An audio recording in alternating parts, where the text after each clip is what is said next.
Well, good evening everybody, and thank you for coming out on a cold Glasgow evening. But first of all, let me introduce myself. My name is Andrea Nelson, and I'm the Pro-Vice-Chancellor for Research here at Glasgow Caledonian, and on behalf of the University I'm delighted to open this evening's event. It's a great pleasure to welcome you here and to say a few words by way of introduction to our speaker before I give over the floor to Catriona Miller. So really my job is to stand up, speak up and shut up, but I always like to add a few more words about our speaker before I give the floor over. Now, why do we have professorial inaugural lectures? Well, this professorial lecture series reflects the public role of universities, which for Glasgow Caledonian, as the University for the Common Good, is about how our research and teaching contribute to our communities, locally, nationally and internationally.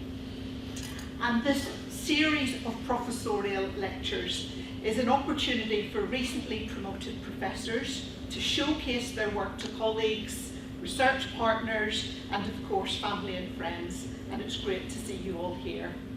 And as I was saying to David earlier, it's a way of describing how after years and years of focusing your research interests so that you know more and more about less and less, so that you know everything about nothing, almost, we try and bring you back out to say, okay, in a community that wants to hear about the great work that you've done that's resulted in your chair, tell us what you've done and why it matters. Catriona tonight has her partner Colin Templeton with her, and I know family will be watching online after the event, as sadly they're unable to be here tonight.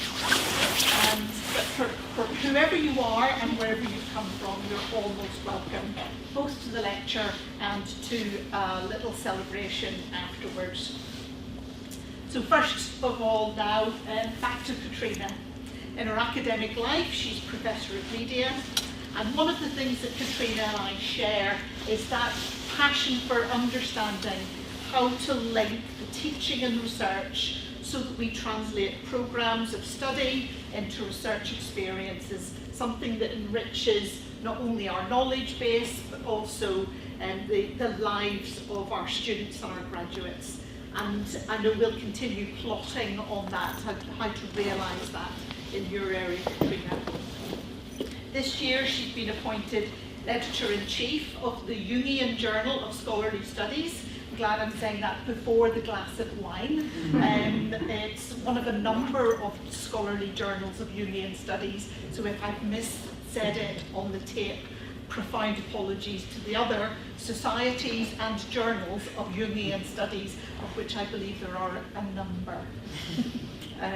Catriona, in her academic life, is justifiably really proud of the careers of many graduates of the MATV and programmes that she's involved with, and I'm sure that her connections, knowledge and encouragement have helped them navigate a path in that very, very competitive world. And Catriona's very keen to acknowledge and thank students and colleagues for all that they've taught her and for their support over the years. As they say, every day is a school day if you just have the right attitude. Now, outside work, or bridging home life and work, I was thinking that Catriona in fact exchanged the cut and thrust of fencing from her youth for the full-blown academic life. As you know, who would have known it, but she won the Scottish University's Beginners Fencing Championship a few years ago.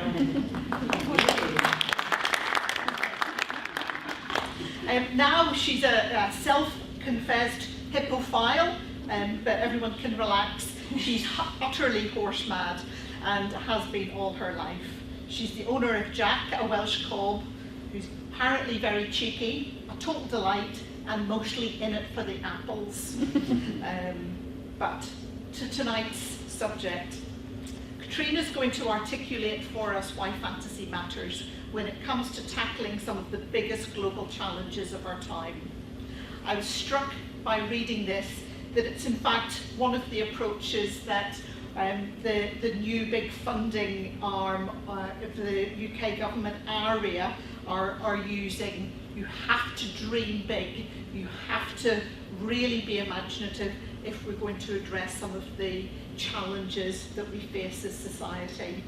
So I'm really looking forward to learning a lot and understanding a bit more about the role of fantasy in tackling some of these big challenges. So please join me in welcoming to the floor Professor in Media, Catriona Miller.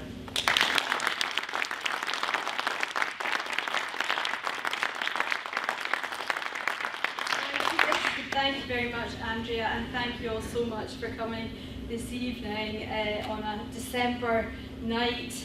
And welcome to any lovely people who might be watching online later, mainly hi Mum, and hi my sister, Sheila. This has been a bit of an odd talk to prepare, as some of you who've spoken to me over the last few weeks have probably heard me say. It's not a conference paper, it's not quite a talk to the general public, and for these lectures we're asked to reflect on our sort of careers and personal stories as well as our research. So it's maybe more of a how did I get here talk, and yes, I am wondering that right now. So why does fantasy matter? On the surface, fantasy seems to be entirely concerned with the impossible and the unexplainable, and seems maybe an odd choice for a professorial lecture, especially one that claims to have something to say about big world problems. I have loved fantasy as long as I can remember, and certainly as soon as I learned to read, that's what I chose. Stories that were full of impossible things, gods and goddesses, monsters, horses that could fly, talking animals, undersea kingdoms, and trees who turned into girls, or possibly vice versa, and girls who turned into owls, or possibly vice versa, for all fans of Alan Garner's The Owl Service out there. Giant acts of monstrous cruelty, and equally giant acts of bravery and perseverance. Impossible things that somehow seemed to me very real in ways I didn't quite understand. And fantasy remains the thread that winds through much of my research one way or another. Stories are definitely the key. What happens? Why? How are they constructed? Who's the protagonist? Why are those qualities rewarded and not those ones? Who's the enemy? And what do we do? And then what happens next? This talk is pretty big picture stuff. I'm not breaking down building blocks of narrative or character, or even offering detailed analysis of particular stories. I am going to try and go large and talk about some underpinning principles, because I do believe more profoundly than ever that fantasy itself is more important than ever as we face some of these big global challenges in the years ahead. So in the next little while I'll try and explain why. But I think I'd probably better start by trying to define fantasy as far as you can before we go any further, because fantasy is a big umbrella that covers science fiction and horror too, and we can get into a bit of a tangle trying to define the genre characteristics of fantasy. But if I say fantasy, you might very well be thinking about Game of Thrones, still in the top 10 most watched shows in the world. Yes, in 2023, even though the show actually finished in 2019. It's a kind of vaguely medieval Europe, sort of, swords, horses, and a few added dragons. And a spin-off called House of Dragons added, well, more dragons. Or you might be thinking about Lord of the Rings, a hugely popular movie franchise based on the novels, of course, and other writings of J.R.R. Tolkien, who made great use of Norse and Germanic myth. In fact, fantasy is a huge seller of media content across the world, and all the big tentpole franchises like Star Wars, the Marvel Universe, Star Trek, Avatar, and so on are fantasy. But these are very modern fantasy stories. most sort of critical histories of fantasy assign a kind of originary moment to the 18th or 19th century, often in connection to Mary Shelley's novel Frankenstein. This separates out things written specifically as fantasy from other types of stories that have emerged over time, so myths, legends, sagas, folktale, fairy tale, and so on. These read as fantasy to us, but to the people who created them or retold them over and over, it's a bit harder to say what they thought, because their location of the boundary between real and fantastical is different to ours. These older narratives have sometimes been called taproot texts, which is quite a useful way of separating them out as source material for later modern works rather than fantasy per se. It's a good distinction, but it does raise some interesting points for us. Because there is a historical moment, at least in the Western tradition, where ideas about realism and fantasy begin to diverge. One writer argues for this being connected to new systems of learning that arise from the Renaissance onwards, that start to reject superstition in favour of science and reasons. Others go a bit later with the Enlightenment more broadly, and others later still with the Romantics. What we can see, however, is that the establishment of a fantastic literature rises right alongside the rise of the Enlightenment, the scientific revolution, and in time the Industrial Revolution. A real world was gradually being uncovered by the logic and rationality of the scientific method, but at the same time being subverted by new forms of creativity and imagination. Even if, obviously, reality is better, right? One academic said, to many thinkers, fantasy has seemed a silly self-indulgence, even a perversion, because rejecting superstition in favour of science and reason, see the scientific revolution, enlightenment and so on, that must be better, right? And let me just say for clarity that overall, yes it is, definitely, absolutely. But, well, there is also a small but. As I just said, this history of fantasy emerges as a distinct literary genre at the very moment that Western culture is undergoing a radical move towards logic, rationality, and the scientific method. But all that imagination and thinking the impossible doesn't just go away. It moves sideways into what becomes a rather dismissed, but also hugely popular literary genre. And what this tells us is in fact that fantasy and reality have a very strange but close relationship with each other. The real and the fantastic depend on each other to be meaningful categories. You can't really have one without the other. And this is an issue that Catherine Hume tackled head-on in her excellent book, Fantasy and Mimesis. Mimesis meaning to imitate. And Hume suggested that there has been a basic assumption that literature and art, by extension, is there to imitate reality. So that's the purpose of art, is to imitate reality. And that makes fantasy peripheral and separate and perhaps even perverse. Hume very much blames Aristotle for this, but does pay tribute to his lasting influence in Western culture. Art is to hold a mirror up to nature, as Shakespeare's Hamlet tells the actors, right? That's what the point of art is. But Hume argues that it is actually a product of two connected impulses: mimesis, a desire to imitate with such verisimilitude that others can share that relationship, and two, fantasy, which she defines as the desire to change givens and alter reality. And all art is really a blend of these two impulses in a more or less relationship, rather than an on-off switch. Fantasy and the real aren't binary opposites at all, they need each other. what is and what might be, what might seem impossible right now, but which might become possible, and not just in art.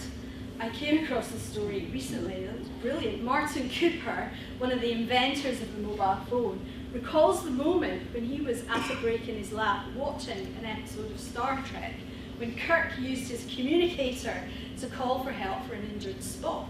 And he credits it as inspiring him to invent a mobile phone. And so fantasy is an essential element in any effort to create change. To change anything, you first have to be able to imagine it, to change givens and alter reality, as Hume puts it. Fantasy as a distinct genre, maybe with dragons, is only the more extreme end of a sliding scale between the material world and fantasy. But even the most fantastical of stories do still have their foot in reality. I mean, gravity usually works, people eat, people sleep, even if there are vampires, elves, and flying lizards about. That sounds like a pretty good start in terms of why fantasy matters, but maybe that's not quite all of why it has such a powerful pull on us, or why in recent centuries it has tended to be denigrated as frivolous and perhaps even pointless, and yet remains hugely popular at the same time. Because there's another element to the story, another reason why fantasy matters, and it's the key to unlocking the imagination and creative parts of the story, and maybe explains the popular part too. So I do want to look at fantasy from a more psychological perspective for the next little bit. There is no doubt that studying fantasy has an effect on my career trajectory. The start of my own research journey was my PhD, and it was all about vampire films. And I'd still like to thank my supervisor, Professor John Izard, from Stirling University, for taking it all seriously back in the day. I watched an awful lot of vampire films, too many if I'm brutally honest, and they included Zoltan, Hound of Dracula, which I have seen so that you don't have to. Truly an awful film in what is really quite a crowded field of bad horror films across the decades. Poor old Zoltan, he didn't really ask for any of that Hound of Hell business, and he probably just wanted Dracula to tell him he was a good boy. Anyway, vampire content aside, and do ask me more about vampires later if you like, it was really in adopting a theoretical lens based on the work of Carl Jung that I found some important keystones as to how I was going about analysing the film texts, which was quite different to the mainstream of film theory, certainly at that time, which was based firmly in the work of Saussure, Marx and Lacan. Jung saw the psyche as a kind of self-balancing system. Now, he didn't use this analogy, but to me it's always seemed like an ecosystem of some kind. And I do sometimes use the image of a tree, where the roots that go underground into the soil are actually as big as the canopy above ground. Both equally necessary. Some parts you can see, like the trunk and the branches, and some you can encounter with a bit of effort, the roots maybe, and some parts that aren't really readily accessible at all, although still vitally important. Maybe the soil, maybe even the mycelial network, the fungus, the bacteria that make the soil a living thing. So in this analogy, the tree above the ground, the tree above the ground is conscious thought, the roots are the personal unconscious, which you can have some interaction with, and the mycelial network and the bacteria are more like the collective unconscious, all of which are part of the living system that can grow and change and flex and adapt over time. But in Jung's model, the unconscious isn't just a kind of lost and found cupboard in the basement. It's actually a vital and active part of the system that it helps to create and balance. swear it's very different from Freud and Lacan. The problem is that, according to Jung anyway, through much of history, humanity has expended a lot of effort at developing the capacity to handle logical thought. As he put it, the definiteness and directedness of the conscious mind are extremely important acquisitions, which humanity has bought at a very heavy sacrifice, which in turn has rendered humanity the highest service. Without them, science, technology, and civilization would be impossible. Absolutely, no question. Here's that tiny but again. The problem is that as this hierarchy develops, we end up with logic, rationality, reasoning, sky and spirit gods, the conscious equals good, while emotion, feeling, intuition, imagination, earth goddesses, the unconscious equals bad.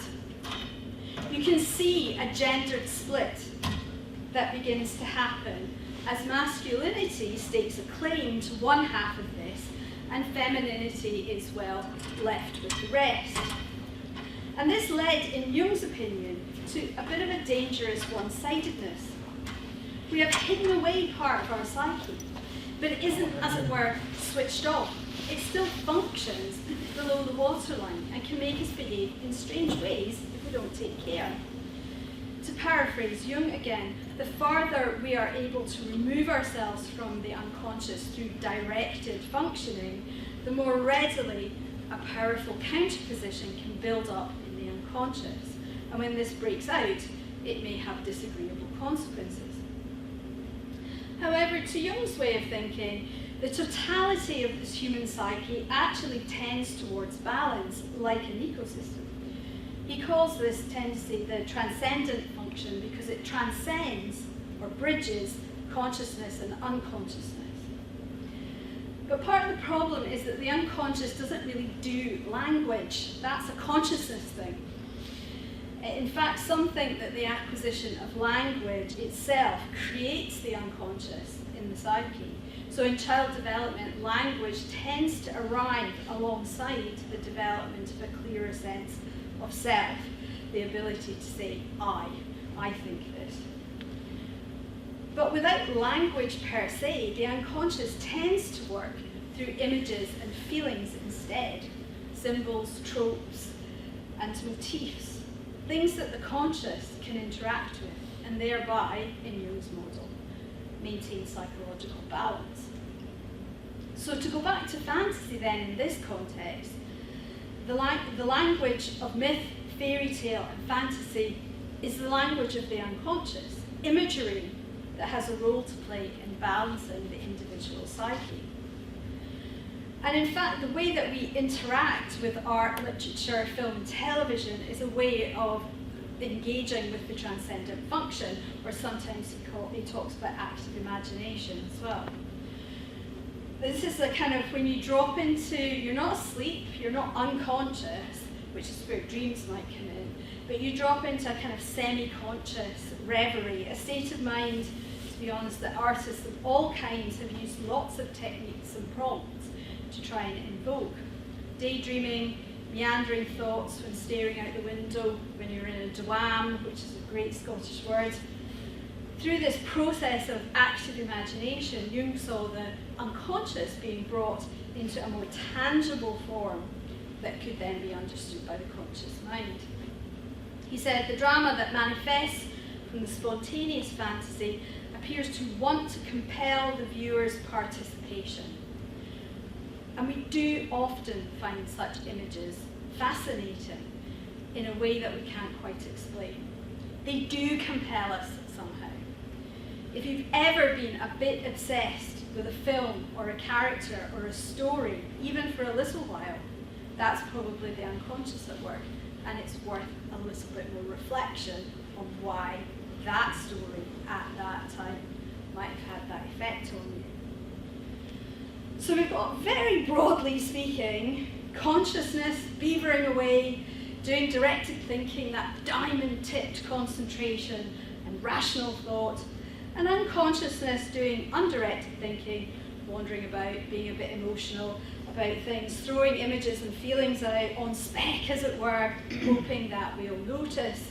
And often we do, even though it's all a bit baffling and we can feel quite silly and defensive about it all. So I took a lot of these kind of ideas and insights into writing my book, Cult TV Heroines. And my thanks here to my colleague and mentor, Professor Hugh O'Donnell, for encouraging me to keep going with it through some quite difficult times.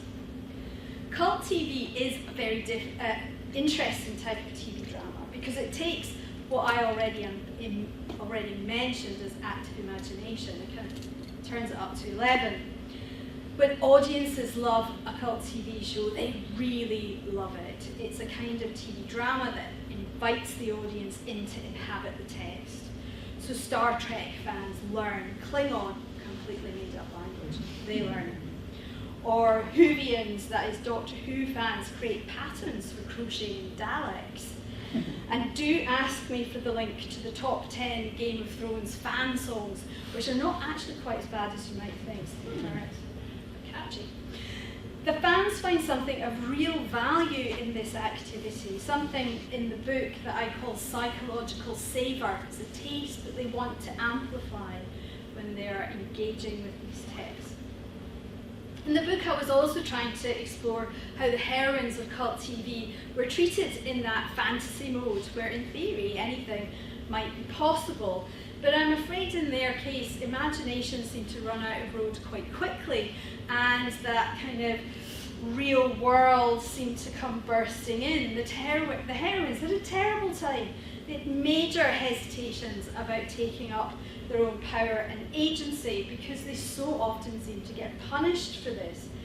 They also had major hesitations about trusting their lovers in these stories because they were often the ones doing the punishing. And maybe, and I suspect that it's because in the book that the problem is you've got real patriarchy existing alongside the fantasy. And the more recent the show, I'm sorry to say, the harder it seemed to get for the heroines. And it really just wasn't the good news story I had hoped it would be. I put Diana Rigg on the cover partly because she was Chancellor of the University of Stirling when I got my PhD, so I actually got my PhD from Mrs. Peel, which was a great moment for me.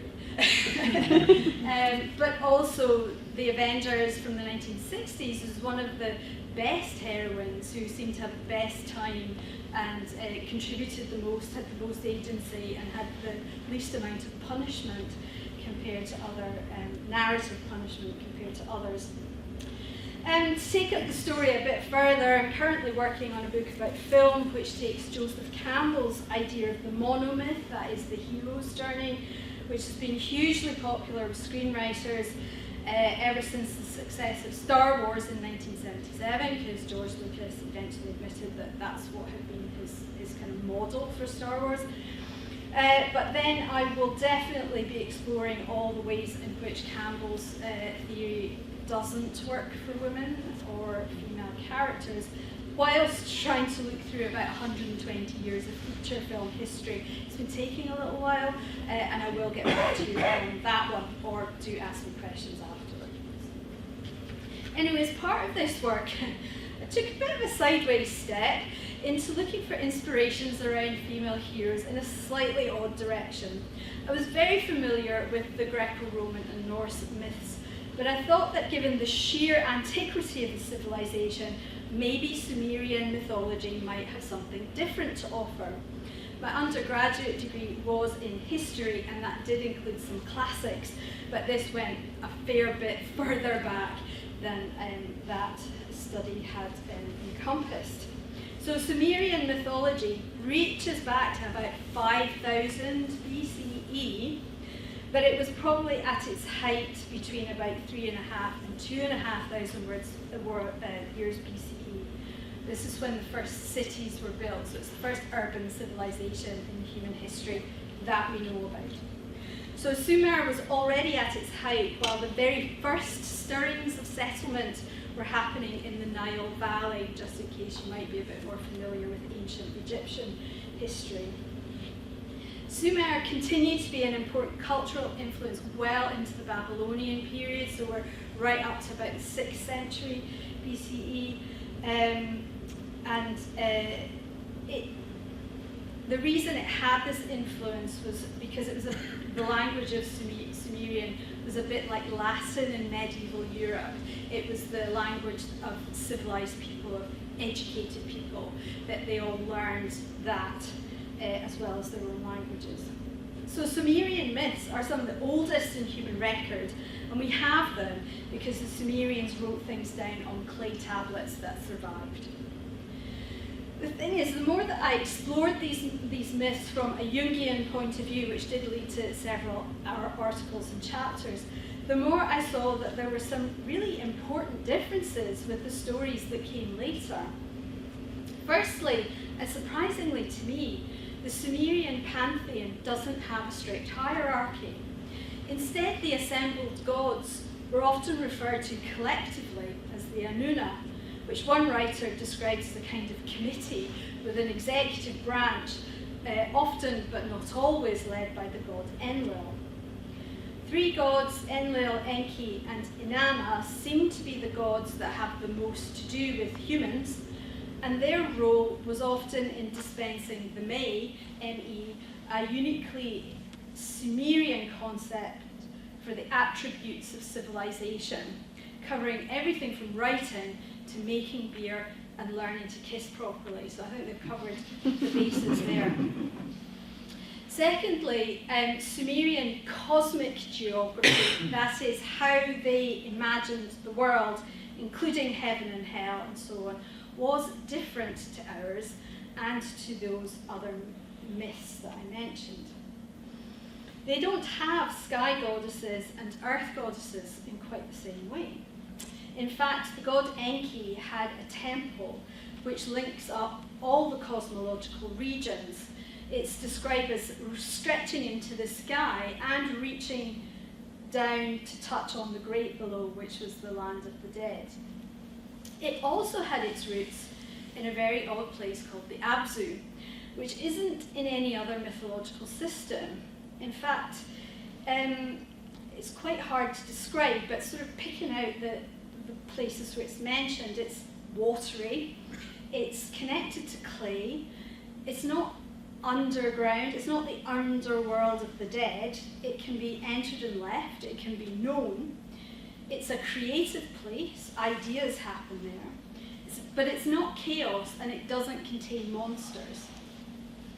The tree that grows the May, those attributes of civilization, are planted at Enki's temple, and the tree itself has its roots in the Abzu. When Enki is in residence in his temple, he's often quite relaxed, often described as being sleeping or even drunk. But Enki is also the god who gives out those skills of civilization. He's a protector of civilization. He's a flexible god who can do directed thinking, but is also quite happy with undirected thinking. So for the Sumerians, sky god consciousness, directed thinking, isn't fixed in the same way as it is in later systems. And finally, a special word for the goddess Inanna herself, because she was quite an inspiration. So many great stories. What a heroine. She steals some of the gifts of civilization from Enki when he's drunk and then refuses to give them back. She fights a mountain that isn't properly respecting her, eventually pulverizing it into dust and then building a temple to herself out of the remains.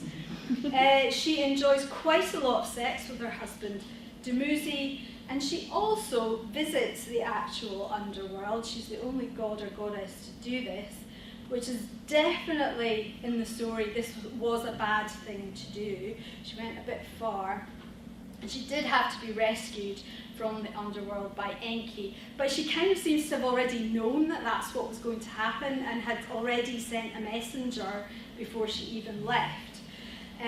So she had some idea of what was going to happen. She's definitely quite a rascal of a goddess, And though the rest of the Anuna aren't really sure that she's a team player, and she does get her knuckles rapped for the underworld venture, she isn't really punished for it. She's still a goddess, she's still in charge, and so on. If only the cult TV heroines could be so lucky. The point for us here is that in the Sumerian world, civilization is highly valued. Writing, mathematics, law, astronomy. But the Abzu makes it clear that less conscious ways of being are also valued and also crucially seen as the place from which civilization comes. And it is interesting that by the time we get to the Babylonians, the 6th century, the Abzu has become chaotic, and it is full of monsters who must be fought and destroyed by some very heroic but male warriors. The Sumerians certainly gave me a very interesting alternative view of stories and assumptions that I'm still learning about. So, it should be no surprise to us by now that the more culture concentrates on and values logic and rationality, reason, judgment, all those faculties of consciousness, the more powerful stories about the irrational, the illogical, and the impossible become. So, of course, fantasy as a genre becomes popular just at the very moment rationality is taking over. And of course, fantasy in this context can't be separate from reality, because that's how it is in our own heads. But there's one more thing to add to my research story, and that is to say something about creativity. Because as time was going on, I was beginning to explore how to flip the telescope of academic analysis towards more creative ends.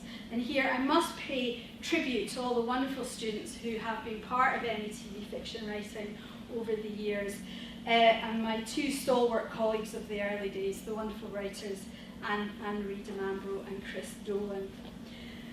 I learned a lot from my 8 or 9 years as the inaugural programme leader, not least having to figure out how certain academic ideas might be useful to writers of drama. There are plenty, by the way, and again, do ask me about that after. The programme itself was the brainchild of two very impressive women, Eileen Gallagher and Anne McManus, very successful writers and businesswomen who had a powerful desire to see writing for television taught, but also had a very firm conviction that writing was a teachable skill and not some semi-religious or high artistic calling. Their eye on careers and commercial potential knocked me out of any kind of ivory tower I might have been trying to construct at the time. So thank you to them too. Because I began to suspect that just picking things apart after they had been created maybe wasn't enough. What if you could start exploring where creativity came from in the first place? And as well as the postgrads, I was also trying to teach undergraduates about media policy, and for some reason, they just weren't as excited about the Ofcom's Broadcasting Code and the 1984 Video Recordings Act as I thought perhaps they should be. So I decided to flip the telescope for the undergrads too. I thought maybe they could try to create something rather than just analysing it. And my appreciation remains to all my media and journalism colleagues for going with it at the time. Because teaching this turned out to be quite hard too. Because traditionally our whole education system is built on teaching young people how to do that directed thinking thing. Because it's hard. It's hard to learn how to do it. And it's hard won. It's taken us millennia to get here. And what amazing tools it has given us. Here's that little but again. Analysis does teach us to pick things apart. And we don't seem to be quite as good at putting them back together and synthesizing those elements into something fresh and new. Perhaps because we don't think fantasy is quite proper. Maybe it doesn't even really belong in the academy at all. Something for children, perhaps, something for passing entertainment, but certainly not something to be taken seriously. But as I researched creativity in what eventually became our book, Creating TV Formats, with the wonderful and talented Hazel Marshall and Linda Green, I realised that concepts developed by one particular psychologist, kept cropping up. Yes, Jung again. In fact, he's on record as saying that creativity was a human instinct as fundamental as hunger. And his influences on the origins of art therapy, it turned out, were very well documented. But I thought I should also make the effort to try and find out / understand what neuroscientists were saying about creativity and how the brain worked. The 1990s have been called the decade of the brain because of the development of imaging techniques meant that for the first time they're actually able to look at live brains as opposed to dissecting dead ones. But despite the initial excitement about the left brain, right brain activities idea, no single region of the brain could be identified as being responsible for creativity. So researchers moved on towards investigating creativity and, to be honest, the brain itself as a completely distributed and fully embedded phenomenon, which showed, in fact, that different areas of the brain collaborate in networks, a bit like an ecosystem, in fact, surprise, surprise. And there were three large-scale brain networks that were eventually agreed on. The central executive network, which handles sustained attention, complex problem solving, and working memory. And the default mode network, associated with spontaneous and self-generated thought, and is typically observed when the person is not instructed to engage in a specific task. And the third is the salience network, which is less well understood, but seems to play a role in mediating between the other two modes as appropriate. One scientist particularly interested in creativity thought that the real key to creative thought lay in the ability to switch back and forth between these modes, between deliberate information seeking with conscious processing and spontaneous, undirected intuition with unconscious processing. I mean, I'm absolutely sure this is much more complicated than it sounds, and apologies to any actual scientists in the room, but let's just say this is the kind of setup that a Jungian finds really familiar. The sort of conscious, the unconscious, the mediation between the two, you need both, etc., etc. This back and forth, reality and fantasy, directed, non-directed thinking, central executive networks, default mode networks, the same themes seem to keep popping up. Fantasy as a genre appears just at the moment when European culture is taking that hard turn into logic, rationality, and the scientific method. Jung thought that the irrationality of the unconscious was a balancing corrective to conscious ways of being, and that active imagination was a vital way of engaging the two. Contemporary neuroscience thinks that mode switching between the central executive network and the default mode network is the key to really creative thinking. Hard-headed, practical, and daydreaming. Mode switching, both and. But we tend to only value and concentrate on one of these. And we have reached a point where we desperately need some new ideas. Our mainstream fantasy in recent years has been all about those impossible heroes of the Marvel universe coming to save us. But what if they aren't coming? And what if this really is the end of the world as we know it? That valorization of logic and rational thinking has taken us here. But from the great achievements these skills have given us, we are now tipping into destruction. So what if we could add that other side of the coin? What if we could value, make space for, that unconscious, fantastical, possibility-generating side of ourselves? What if daydreaming was recognised as a valuable activity? What if boundaries are more or less, both and, rather than either or? What changes might happen? What fresh insight might be possible? What possibilities might emerge? Can we change givens and alter reality? What new stories might we tell ourselves? There are some new stories out there. Film and television tends to be quite conservative compared to literature because it's much more expensive to produce. but some are starting to explore some new territories. It won't shock you to hear that this is happening in fantasy genres first. The Star Trek Discovery ship travels on the mycelial network, which is an intriguing idea to start with. But the show also resolved war at the end of season 1. Not with a big shootout, not with big explosions and who's got the biggest guns, but with 2 female characters using diplomacy to build trust between humans and Klingons. In season 4, the crew must confront a new species called the 10C, who are advanced and powerful, but also sucking the energy out of Discovery's universe, causing massive destruction of entire planets along the way. The Discovery crew find a way to communicate with the 10C and beg them to stop. Imagine if the bees could send us a delegation to beg for their habitat. I wonder what they would say. What if we had more stories where the natural world was allowed to come first and speak to us? I hope you're beginning to see why fantasy matters.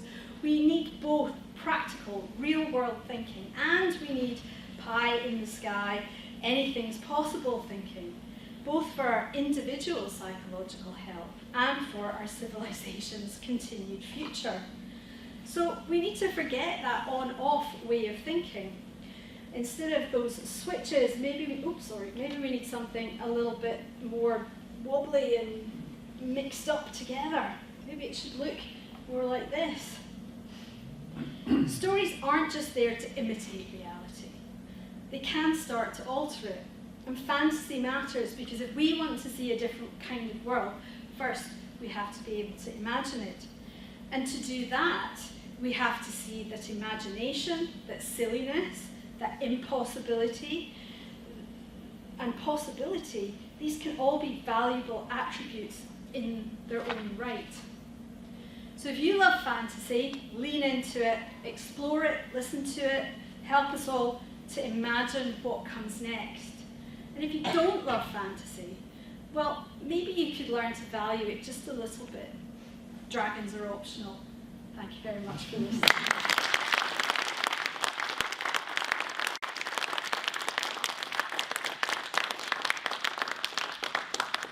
Thank you. Now, we do have time for some questions because you've taken us through 7,000 years of history, so there's quite a lot to go at there. So I've got some pre-submitted questions, but I know there's some in the room. So back of the room first and then Douglas. Yes. Hi, thank you so much. That was really interesting. I have a question, I suppose, which goes to some of the tensions between your teaching and your scholarship.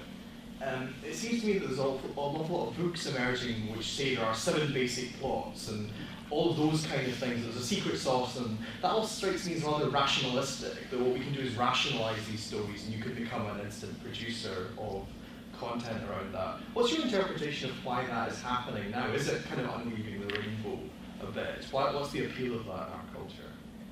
Money. Really is the short answer to that. Writing stories for film and television is a very high-risk activity. There's a lot of stuff that gets made that really isn't very good. And sometimes they think it's going to be great, but then audiences don't love it. So it uses up a lot of ideas and a lot of money, and then it doesn't really deliver at the end of it. So people are always trying to think, what is that secret sauce? What is that thing? And one of the essay questions I always set the MATV students is, can you consciously sit down and try to create cult TV? I don't know if you can.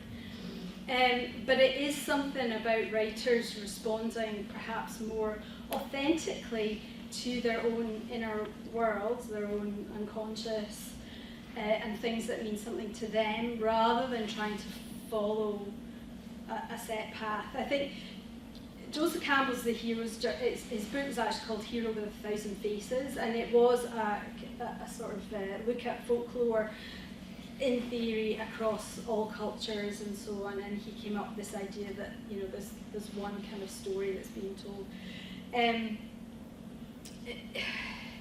The thing is, now everybody knows that, and you can sort of tick, the return, the crossing the boundary, and then there is no psychological savour there because it's too conscious. It's become too rational, and you can see things. And I think that's why genres come and go. I mean, yes, the MCU was hitting the spot for a lot of people. This current iteration of it is everyone's like, yeah, not really. Marvel Cinematic Universe. Sorry, yes. Thank you. Douglas? That was great, Catriona. But what do you mean when you say fantasy as a genre appeared as European culture moved towards logic and rationality? Is that not a post hoc sort of neat categorization? The reason I ask is if you look at Celtic culture or Gaelic culture, predominantly an oral culture, predates this, the Enlightenment, storytelling, ceilidh houses, and tales of Ossian and so on. So I'm not sure if it's useful in this case to say it emerges. I'm not sure I what may it have means. crunched down quite a lot of nuance. Kind of fitting it into 40 minutes. But I would probably argue that those kinds of stories that you're talking about are more like the taproot texts. I mean, you can see things starting to emerge with things like Pilgrim's Progress in the 17th century as a written literature. But it wasn't intended as fantasy, it was an instructional religious allegory was the intention of it. It might read as fantasy to us. So I think those kind of stories are not, would be seen as part of a sort of that earlier tradition. Because the things, so when I'm saying it emerges, I mean the things that were actually consciously written as fantasy start to happen at that point. They call it fantasy, it's not legend, it's not myths, it's specifically I'm making up a story with impossible things in it. Because there's all sorts of bits and bobs of literature from the past, in the classical era as well, that kind of was intended as satire, it wasn't, or it was religious. There's a lot of gradations off into different kinds of literature. Thanks, Simon. Thanks so much. That was a really lovely big picture talk, Catriona. What's your response to people that say that Jungian ideas are essentially Eurocentric ideas of consciousness? I don't think you could dispute that. It's the short answer to that. Of course they are. And certainly quite a lot of what I was saying this evening is quite a European-centric perspective. I think we've still got a lot to learn from other cultures. Some interesting things happening in New Zealand with Maori culture, for example. So I think there's a lot to still be explored in this area. I think Jung's bigger picture stuff does work pretty well globally, in comparison to Freud and Lacan, certainly. I deliberately didn't talk about archetypes tonight because they become reified and concretized so quickly, and then people start talking about it as if it's a real thing rather than a kind of tendency or a perspective. So I think globally you can talk about different kinds of shadow archetypes around the world. They wouldn't be the same for every culture and every time, but that idea of projecting the things you don't like about yourself or your culture onto something else, that's quite a strong idea around the world regardless. Ben? Thanks, Catriona. That was absolutely brilliant. Thank you so much. Really enjoyed it. I just wanted to go back to the idea of religiosity because you do talk about it and going all the way back to 5000 BCE and all the rest of it. And I just wondered, as we've gone through the 20th century and into the 21st century and we've become more and more secular, how has fantasy kind of adapted to that? As a Jungian, what would a Jungian say about why people are rejecting religiosity and then at the same time embracing kind of like people running around with big bookies in space. So what's going on there? That's a terrible question. I'm a journalist, I can't help it. Because I'm just going to get into all sorts of bother with that, because I'm not religious, and to me it seems kind of part of the same part of the psyche. Is it a need to Yeah. have that kind of element in your life, and if you're rejecting religion and the church or whatever, you would go that way? I don't want to offend anybody. Oh, no, I wasn't seeking to get you in trouble. So I've got a couple of questions sent in while over this side, get your questions ready.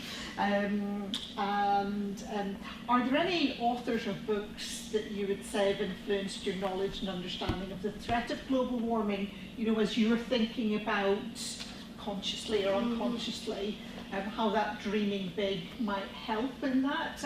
Are there particular books that have appealed to you and have done that in a way that doesn't, you know, sort of reduce it to the sort of, you know, scientific without the human element? I think as a teenager I was totally obsessed with apocalypse narratives of all kinds, and I'm still a tiny bit obsessed with the Walking Dead universe, with the zombies. But I think Octavia E. Butler's series, the Soar and the Seed, was kind of quite influential, which is the story of a woman who's in a gated community in what becomes obvious is an end of world kind of scenario, and it's quite specific, but it is about the environment and so on, and she really kind of tells a story of how she tries to change things as an individual, but kind of moving through the story. It kind of I think it's from the late 80s or early 90s, but very much worth still looking up. And I've got the question that you have to have at any event this year is AI, generative AI. We're doomed. So, you know, what are your thoughts about the way in which generative AI impacts upon this? Is it all just going to be automated in the future? It doesn't have an unconscious. It cannot be creative. That's the short answer. It can play some tricks. It can seem like it's got something to say, but certainly it's not a general intelligence at the moment. It's just recycling what we have in ways that might seem novel. But I've been struck at how lacking in a voice it seems to have. When you read anything by it, if it does make sense, there's no heart there, there's no feeling there. I think there's no unconscious there, there's no ballast. So. This might be irrelevant because I'm coming out from a social work and community work. Thinking on Douglas's point about folklore and the ancient fantasies. And in a time where poverty seems to be one of our most rife issues, and it's creating tensions between a lot of the young and creating racial issues that we thought were starting to dwindle. How important and how accessible do you think the use of fantasy could be for the government to try and fund that? Not thoughts from my board entirely, so I hope that makes some sense. And the reason I'm thinking of Douglas's point is that old stories, there's a lot of them in at least Scottish folklore where women aren't punished like other people from other races are heroes, you know. So that was my thinking. There's so much, particularly in folk stories, where it's the third brother who stops to help, who is the one that gets the help from the talking animals, you know, that then help him to, you know, succeed. So I think, you know, there's so much in the stories about how individuals can react in situations. They do contain, you know, the good, the bad, the ugly. It's all in there for a lot of them. So I think it could be used in a way, but whether that is in a sort of PR campaign or something, I don't really know. I don't know. And I'll take the last question. What are you watching right now, cult TV wise? Well, I'm actually really loving Foundation, which is the Apple TV Plus one, which is a reworking of Isaac Asimov's Foundation series from the sort of, well, it's quite a rambling thing, and they kind of retconned a heck of a lot of it and brought in some of the robot stuff, but it's really beautifully done, great characters, big stories across the galaxy, and I am still watching all of The Walking Dead. I know some people abandoned ship and they didn't love it. I've seen it all. It's all good. It's seriously asking questions. What kind of society do we want to live in? You know, if everything is swept away, what do we do? Is it just the men with the guns? Is that who rules? Well, yes, for a while, but then what? You know, what is important in the society that you want to create? And one of my proudest moments was when I had an article in the Conversation about The Walking Dead, kind of saying that Galen Hurd, who is a legendary film producer and the executive producer of The Walking Dead, retweeted it. Never be better than that. Thank you. So you have made a mode switch all evening.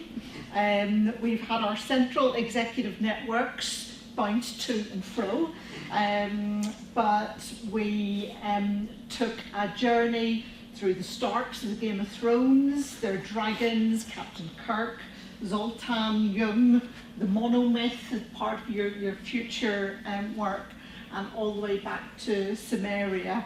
So I'd like you, before we, not like Enki, so not getting drunk, but before we retire for a glass of wine, would you like to join me in thanking Catriona for her?